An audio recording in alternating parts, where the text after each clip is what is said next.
Titanic. एक century बाद भी यह नाम गूंजता है, लक्जरी का सिंबल, एम्बिशन का और अंत में ट्रेजेडी का। लेकिन एक ठंडी अप्रैल नाइट में ये ड्रीम्स नाइटमेयर्स में बदल गए। द अनसिंकेबल शिप लहरों के नीचे डूब गया, अपने साथ 1500 से ज्यादा जाने ले गया। ये क्वेश्चंस, ये स्टोरीज, यही टाइटैनिक को हमारे माइंड्स में जिंदा रखते हैं। ये हमें याद दिलाते हैं लाइफ की फ्रेजिलिटी, सी की पावर और ह्यूमन स्पिरिट की एंड्योरिंग स्ट्रेंथ के बारे में। टाइटैनिक से रिकवर्ड हुए रेकेज में से एक चीज सबसे अलग दिखती है, एक सिंपल ब्रॉन्ज कॉइन। यह कॉइन एक लकी चार्म था जो वायोलेट जेसप नाम की एक यंग स्टुअर्डेस को दिया गया था। वायोलेट, जो समुद्र की एक सीजन ट्रैवलर थी, पहले ही मैरीटाइम मिसहैप्स का सामना कर चुकी थी। वह टाइटैनिक की सिस्टर शिप ओलंपिक के डूबने से बच गई थी। इस बार जैसे ही टाइटैनिक डूबा, वायोलेट खुद को एड्रिफ्ट पाया। As fate would have it, वह बच गई। लकी कॉइन अभी भी उसके हाथ में था। यह कॉइन ट्रेजेडी का एक टेंजिबल रेलिक, होप और डिस्पेयर दोनों का सिंबल बन गया। जिस रात टाइटैनिक डूबा, कैओस छा गया था, लेकिन चीखों और लाइफ बोट्स के लिए भागम भाग के बीच एक चिलिंग स्टोरी सामने आई। फर्स्ट ऑफिसर विलियम मर्डॉक, एक अनुभवी नाविक जिसका रिकॉर्ड बेदाग था, को एरेटिकली एक्ट करते देखा गया।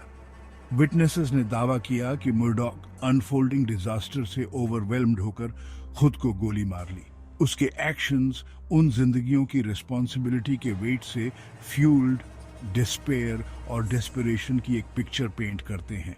मर्डॉक की सुइसाइड की कहानी फैल गई। टाइटैनिक के डूबने में ट्रेजेडी की एक और परत जुड़ गई। ये क्रू के सामने आने वाले इमेंस प्रेशर का, अनइमेजिनेबल डिजास्टर के सामने उन पर थोपे गए इम्पॉसिबल चॉइसेस का सिंबल बन गया। हालांकि मर्डॉक के आखिरी मोमेंट्स की ट्रूथ अनसर्टेनिटी में डूबी हुई है।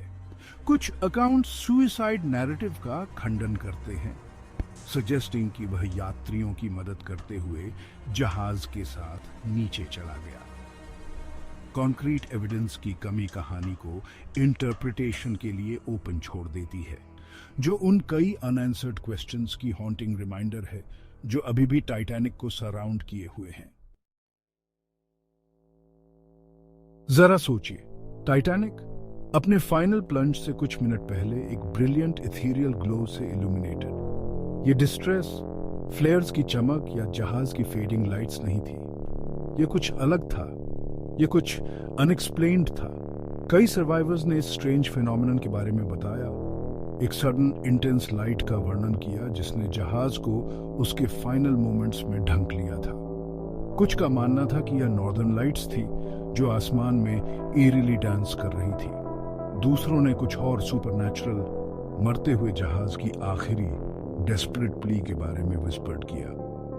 इस अनएक्सप्लेन्ड लाइट ने टाइटैनिक की मिस्टीक को और बढ़ा दिया, स्पेकुलेशन को फ्यूल किया और इमेजिनेशन को कैप्चर किया।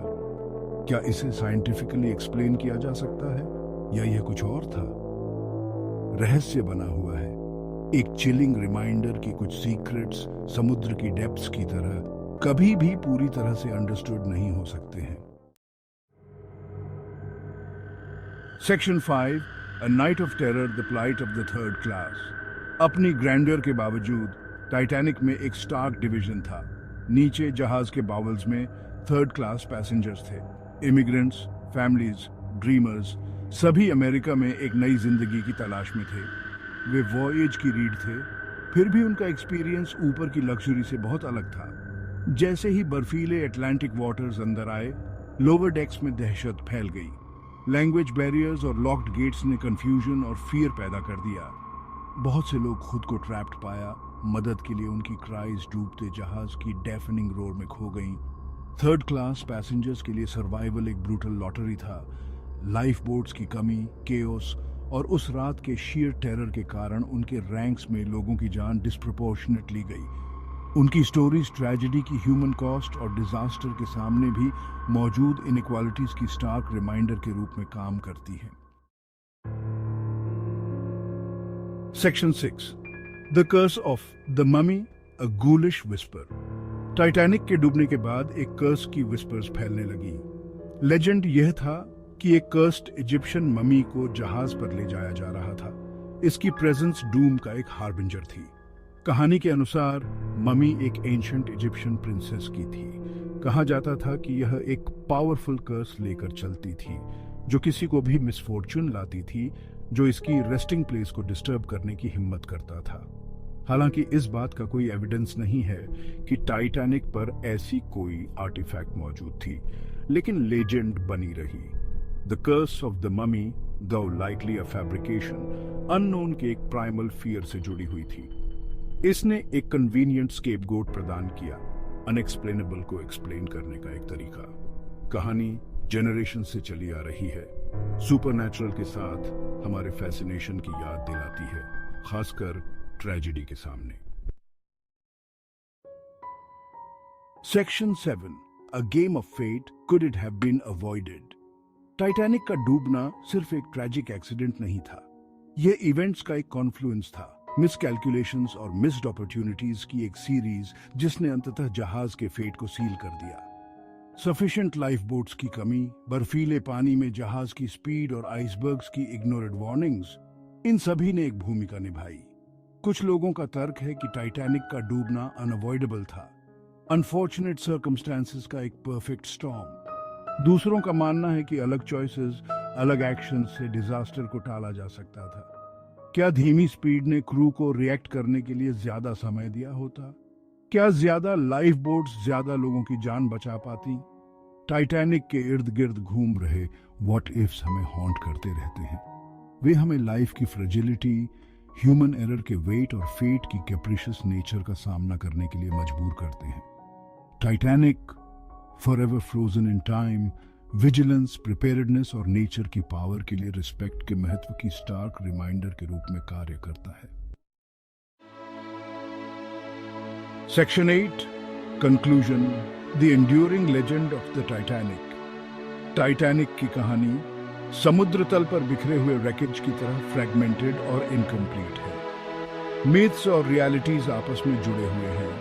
ह्यूमन ड्रामा करेज और लॉस की एक कॉम्प्लेक्स पिक्चर पेंट करते हैं। The lucky coin, the troubled officer, the unexplained light, ये स्टोरीज चाहे ट्रूथ में रूटेड हों या टाइम के साथ एम्बेलिश्ड, एक पर्पस सर्व करती हैं। वे हमें याद दिलाती हैं कि टाइटैनिक सिर्फ एक जहाज नहीं था, ये सोसाइटी का एक माइक्रोकॉस्म था जो अपने अंदर एक एरा की होप्स, ड्रीम्स और फियर्स को समेटे हुए था। हम जो स्टोरीज बताते हैं, जो लेजेंड्स हम पास डाउन करते हैं, ये सुनिश्चित करते हैं कि टाइटैनिक की मेमोरी बनी रहे, न केवल एक कॉशनरी टेल के रूप में बल्कि ह्यूमन स्पिरिट की इंड्यूरिंग पावर के टेस्टमेंट के रूप में।